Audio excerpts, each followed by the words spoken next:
Hello friends, मैं पूजा शर्मा स्वागत करती हूँ आपका पूजा शर्मा क्लासेज में। उम्मीद करती हूँ आप सब अच्छे होंगे और आपके माता पिता भी स्वस्थ होंगे। तो चलिए आज हम डिस्कस करेंगे थार्नडाइक का सिद्धांत। ठीक, आपको क्या पढ़ना है, ठीक, और कैसे पढ़ना है, अपनी रणनीति को हम आपके साथ शेयर करेंगे और यूपी टेट 2023 की बेहतरीन रणनीति के साथ आपको सारा सिलेबस को कंप्लीट कराएंगे। तो आपने अभी तक चैनल को सब्सक्राइब नहीं किया है तो चैनल को सब्सक्राइब कर लें और बेल आइकन प्रेस कर लें, जिससे आने वाली वीडियो का नोटिफिकेशन आपको मिल सके। अगर टेलीग्राम चैनल से अभी ज्वाइन नहीं हुए हैं तो टेलीग्राम चैनल से ज्वाइन हो जाएं। लिंक आपको डिस्क्रिप्शन बॉक्स में मिल जाएगी, वहाँ पर आपको फ्री नोट्स मिल जाएंगे।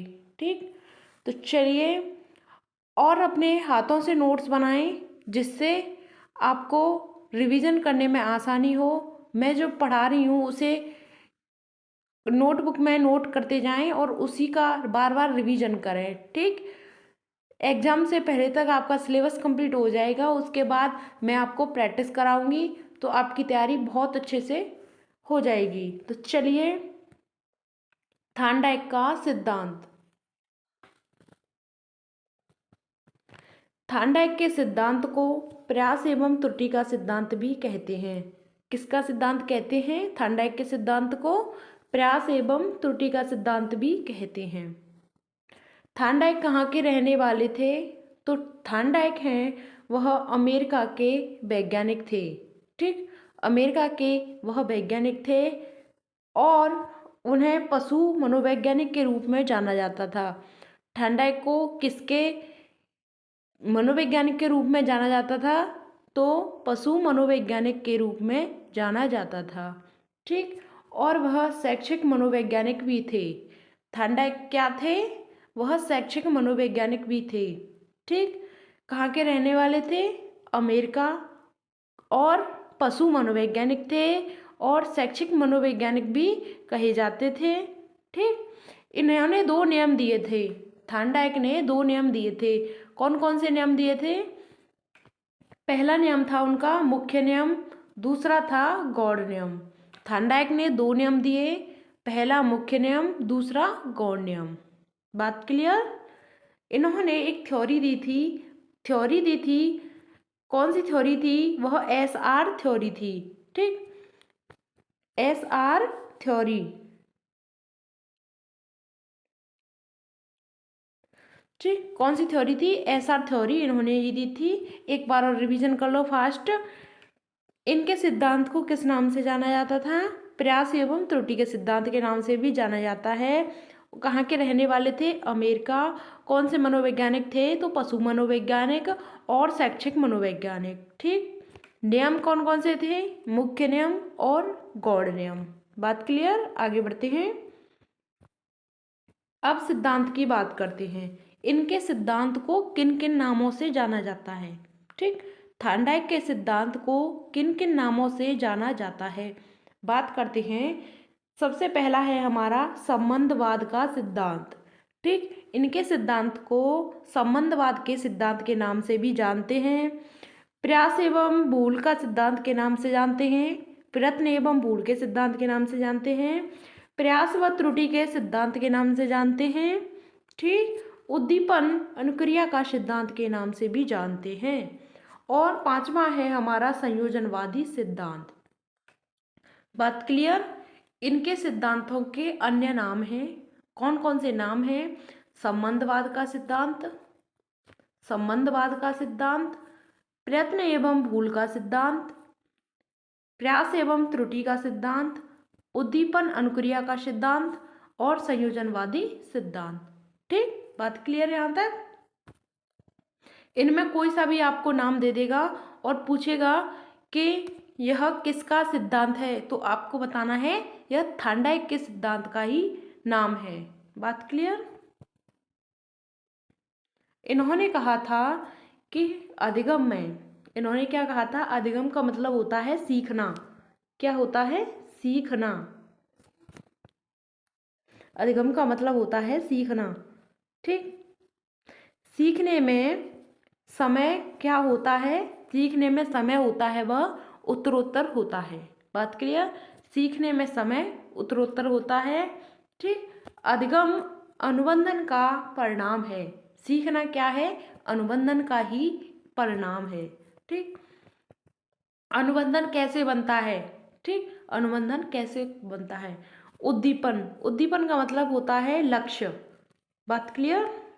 क्या है, लक्ष्य। उद्दीपन का मतलब होता है लक्ष्य और अनुक्रिया का मतलब होता है क्रिया। किसी कार्य को करने से पहले आप लक्ष्य बनाएंगे, लक्ष्य बनाने के बाद में आप उसी कार्य को करने की क्रिया करेंगे, किसी उसी कार्य में जुट जाएंगे तो वह क्या कहलाएगी, क्रिया। ठीक। और लक्ष्य को प्राप्त करने वाली जो क्रिया है, इनको मिलाकर के क्या बनता है, हमारा अनुबंधन बनता है। ठीक, अनुबंधन। ठीक, बात क्लियर। यहाँ तक ये हमारा हो गया अनुबंधन। ठीक, लक्ष्य उसे प्राप्त करने के लिए क्रिया करेंगे। अब इन दोनों को मिला करके क्या बन जाता है, हमारा अनुबंधन। ठीक, क्या बन जाता है, अनुबंधन। बात क्लियर। आगे बढ़ते हैं। अब बात करते हैं, इन्होंने जो प्रयोग किया था वह किस पर किया था। थार्नडाइक ने प्रयोग किस पर किया था, तो थार्नडाइक ने प्रयोग किया था बिल्ली पर। ठीक, बिल्ली पर। महत्वपूर्ण क्या थी, भूखी बिल्ली। ठीक,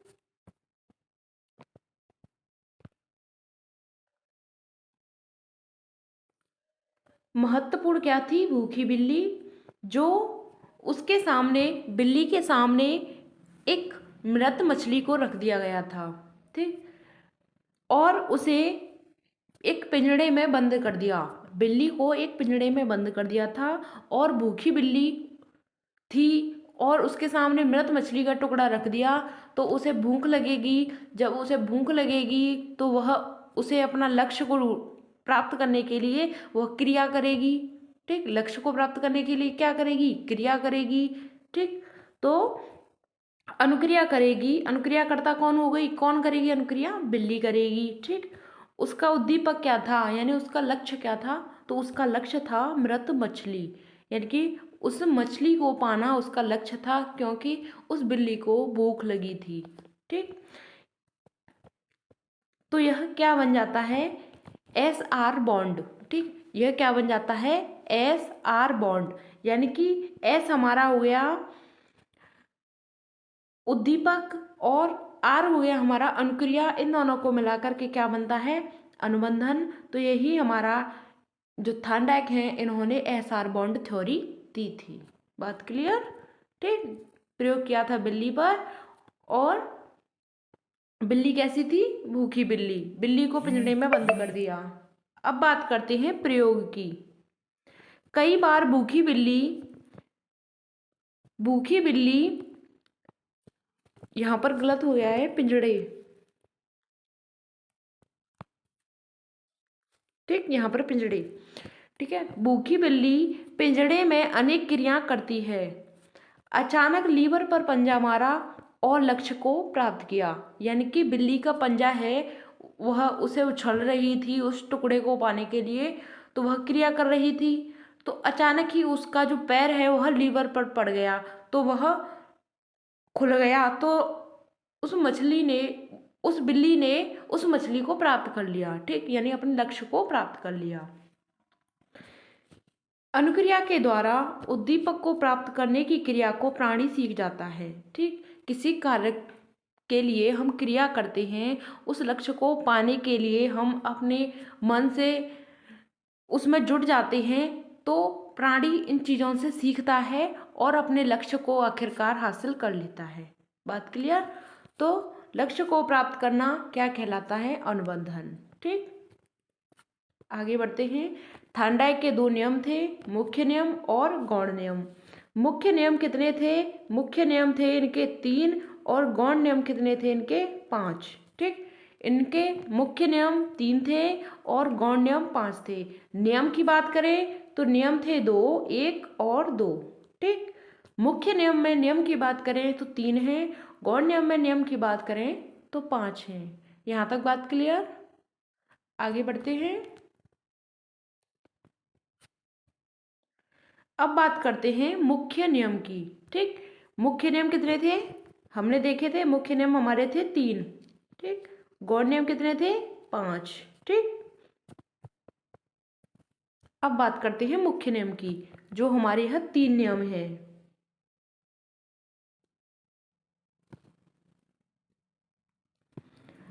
अभ्यास का नियम, पहला है हमारा अभ्यास का नियम, दूसरा है तत्परता का नियम और तीसरा है प्रभाव का नियम। मुख्य नियम में 3 नियम हैं, अभ्यास का नियम, तत्परता का नियम और प्रभाव का नियम। बात क्लियर? अभ्यास का नियम, तत्परता का नियम और प्रभाव का नियम। अब बात करते हैं गौड़ नियम की। ठीक, अब बात करते हैं गौड़ नियम की। गौड़ नियम कितने थे? गौड़ नियम थे 5। मुख्य नियम कितने थे? 3। ठीक, अब 5 गौड़ नियम हैं तो कौन कौन से हैं? पहला है हमारा बहुप्रतिक्रिया का नियम, बहुप्रतिक्रिया का नियम, दूसरा है मनोवृत्ति, तीसरा है आंशिक क्रिया और चौथा है आत्मीकरण और पांचवा है सहचर्य क्रिया का नियम। ठीक, गौड़ नियम इनके 5 हैं। कौन कौन से हैं? बहुप्रतिक्रिया का नियम, मनोवृत्ति, आंशिक क्रिया, आत्मीकरण और सहचर्य क्रिया का नियम। बात क्लियर? आगे बढ़ते हैं। थार्नडाइक के सिद्धांत की कक्षा में क्या क्या उपयोगिता है? ठीक, कक्षा में इनके सिद्धांत की क्या क्या उपयोगिता है तो इनके बारे में जानते हैं। बच्चों से बार बार प्रयास करवाना चाहिए। ठीक, इनके सिद्धांत का कहना था कि जब तक बच्चे प्रयास नहीं करेंगे, प्रयास करेंगे तो त्रुटि नहीं करेंगे तो कैसे सीखेंगे। ठीक, प्रयास व त्रुटि का सिद्धांत इन्हीं का सिद्धांत है। तो बच्चे जब तक प्रयास नहीं करेंगे किसी कार्य को करने के लिए तो बच्चे गलतियां भी नहीं करेंगे। जब बच्चे गलतियां करेंगे तो गलतियों के माध्यम से बच्चे सीखेंगे। बात क्लियर है? ठीक, तो बार बार बच्चों से प्रयास करवाना चाहिए, अभ्यास करवाना चाहिए। ठीक, बच्चों से त्रुटि संभव हो जाती है, बच्चों से गलतियां तो हो जाती है, यह ऑब्वियस सी बात है कि हर किसी से गलती हो जाती है। ठीक, तो बच्चों को सीखने में बच्चों से गलतियां होंगी, जब गलतियां होंगी तो गलतियों के माध्यम से बच्चे सीखेंगे। ठीक, अधिगम में समय देना चाहिए, यानी सीखने में समय देना चाहिए। किसी भी काम को कर रहे हैं कि ऐसा नहीं कि आज आज हमने किया और हमें सीखने में नहीं आया और उसके बाद फिर आपने छोड़ दिया उस काम को करना। तो ये हमें ऐसा नहीं करना चाहिए। हमें अधिगम में, हमें सीखने में थोड़ा समय लगेगा, लेकिन आप सीखते सीखते उस काम को करना सीख जाएंगे। ठीक, तो क्या कहलाता है, इसकी कक्षा में क्या उपयोगिता है कि अधिगम में समय देना चाहिए। बात क्लियर? और जो थार्नडाइक का सिद्धांत है यह मंद बुद्धि के बालकों के लिए बहुत ही महत्वपूर्ण है। ठीक, मंद बुद्धि के बालकों के लिए बहुत ज़्यादा महत्वपूर्ण है। क्यों महत्वपूर्ण है? क्योंकि बच्चे से प्रयास करवा रहे हैं, बच्चे की कब तक समझ में नहीं आएगा। ठीक, बच्चों से त्रुटि तो हो ही जाती है लेकिन बच्चे को समय भी दे रहे हैं। ठीक, तो यह मंद बुद्धि के बालकों के लिए बहुत ही महत्वपूर्ण सिद्धांत है। बात क्लियर? शुद्ध आचरण बालक इसी सिद्धांत से सीखता है। शुद्ध आचरण नहीं, यहाँ पे गलत हो गया है, शुद्ध उच्चारण। ठीक, शुद्ध उच्चारण इसी सिद्धांत से सीखता है। जब तक बच्चा किसी सब्जेक्ट को या किसी भाषा को सीखने में, आप बच्चा जैसे हिंदी पढ़ रहा है और हिंदी को पढ़ते पढ़ते उसमें गलतियां कर रहा है, अशुद्धियां कर रहा है, तो उसे समझ में आएगा, बार बार अभ्यास करेगा तो उसे समझ में आएगा कि मैं त्रुटि कहाँ पर कर रहा हूँ। ठीक, तो उसके उच्चारण में शुद्धता आएगी। ठीक, उसके उच्चारण में शुद्धता आएगी तो बच्चा है उस चीज़ को पढ़ेगा, समझेगा तो उसका शुद्ध उच्चारण बालक करना सीख जाएगा। ठीक, तो यहाँ तक हमारी यह कंप्लीट होता है थार्नडाइक का सिद्धांत। और दोबारा से बता देती हूँ एक बार। ठीक, थार्नडाइक के सिद्धांत में हमने जाना था प्रयास व त्रुटि का सिद्धांत है। ठीक, यह कहाँ के रहने वाले थे? तो यह अमेरिका के रहने वाले थे, थार्नडाइक हैं जो। ठीक, और इन्हें पशु मनोवैज्ञानिक के रूप में जाना जाता है और यह शैक्षिक मनोवैज्ञानिक हैं। ठीक, और यह शैक्षिक मनोवैज्ञानिक हैं और इन्होंने 2 नियम दिए थे। कौन कौन से? मुख्य नियम और गौण नियम। ठीक, इन्होंने 2 नियम दिए थे, मुख्य नियम और गौण नियम। ठीक, इन्होंने थ्योरी दी थी SR थ्योरी। ठीक, कौन सी थ्योरी दी थी? SR theory. ठीक, आगे बढ़ते हैं। इनके सिद्धांत के अन्य नाम हैं, कौन कौन से नाम हैं? तो संबंधवाद का सिद्धांत, प्रयत्न एवं भूल का सिद्धांत, प्रयास व त्रुटि का सिद्धांत, उद्दीपन अनुक्रिया का सिद्धांत, संयोजनवादी सिद्धांत। ठीक, आपको इन सिद्धांतों के नाम दे दिए जाएं और कोई अलग दे दिया जाए तो आपको ध्यान रखना है कि कौन सा थार्नडाइक का सिद्धांत है और कौन सा नहीं है। बात क्लियर? आगे बढ़ते हैं। और इन्होंने कहा था कि अधिगम में समय उत्तरोत्तर होता है, सीखने में समय देना चाहिए। अधिगम अनुबंधन का परिणाम है। उद्दीपन और अनुक्रिया को मिलाकर के क्या बनता है? अनुबंधन। जब तक कोई व्यक्ति किसी लक्ष्य को प्राप्त करने के लिए क्रिया नहीं करेगा तो उसे लक्ष्य को कैसे प्राप्त होगा? ठीक, लक्ष्य कैसे प्राप्त होगा? तो जब क्रिया करेगा उस लक्ष्य के प्रति तो अपना लक्ष्य वह प्राप्त कर लेगा। बात क्लियर? इन्होंने प्रयोग किया था बिल्ली पर। बिल्ली कैसी थी? भूखी। भूखी बिल्ली के सामने मृत मछली को रख दिया और बिल्ली को पिंजड़े में बंद कर दिया। बिल्ली का अचानक पंजा है वह लीवर पर पड़ जाता है और वह पिंजड़ा है खुल जाता है और बिल्ली को जो भूख लगी थी उसे खाने के लिए, मृत मछली को खाने के लिए वह निकलती है, दौड़ती है और अपने लक्ष्य को प्राप्त कर लेती है। ठीक, इसलिए इनके सिद्धांत को SR बॉन्ड के सिद्धांत के नाम से जानते हैं। ठीक, मुख्य नियम और गौण नियम 2 नियम दिए थे। मुख्य नियम की बात करें तो मुख्य नियम में 3 नियम आते हैं। 3 नियम कौन कौन से आते हैं? पहला आता है अभ्यास का नियम और दूसरा आता है तत्परता का नियम, तीसरा आता है हमारा प्रभाव का नियम। ठीक, अब बात करते हैं गौण नियम की। गौण नियम में आते हैं 5 नियम। बहुप्रतिक्रिया का नियम, मनोवृत्ति, आंशिक क्रिया, आत्मीकरण और सहचर क्रिया का नियम। ठीक, यह हमारे 5 नियम आते हैं। इसके बाद कक्षा में उपयोगिता है इसकी कि बच्चे से बार बार प्रयास करवाना चाहिए। बच्चों से त्रुटि हो ही जाती है। ठीक, त्रुटि होना संभव है और अधिगम में समय देना चाहिए। मंद बुद्धि के बालकों के लिए महत्वपूर्ण सिद्धांत है। ठीक, शुद्ध उच्चारण बच्चा है इसी सिद्धांत से सीखता है। शुद्ध उच्चारण बच्चा है वह इसी सिद्धांत से सीखता है। तो चलिए मिलते हैं आपको आगे की नेक्स्ट वीडियो में। तब तक के लिए जय हिंद। और अभी तक चैनल को सब्सक्राइब नहीं किया है तो चैनल को सब्सक्राइब कर लें, बेल आइकन प्रेस कर लें, जिससे आने वाली वीडियो का नोटिफिकेशन आपको मिल जाएगा। मैं आपको यूपीटर 2023 के लिए अभी से अच्छे से तैयारी को करा रही हूँ। तो आपकी क्लासेस मैंने न्यू प्ले लिस्ट बना दी है। ठीक, जो 2023 के लिए है। और हमने पर्यावरण को भी करा रहे हैं, वहाँ पर 2 क्लासेस हो गई हैं। हिंदी को भी कंटिन्यू करा रहे हैं और हमारी यह CDP चल रही है। संस्कृत की क्लासेस को हम स्टार्ट करेंगे। तो चैनल से बने रहिएगा और टेलीग्राम की लिंक आपको डिस्क्रिप्शन बॉक्स में मिल जाएगी, तो वहाँ से आप ज्वाइन हो जाएं। वहाँ पर आपको फ्री नोट्स मिल जाएंगे। ठीक, तो चलिए मिलते हैं आपको आगे की नेक्स्ट वीडियो में। तब तक के लिए जय हिंद, वंदे मातरम।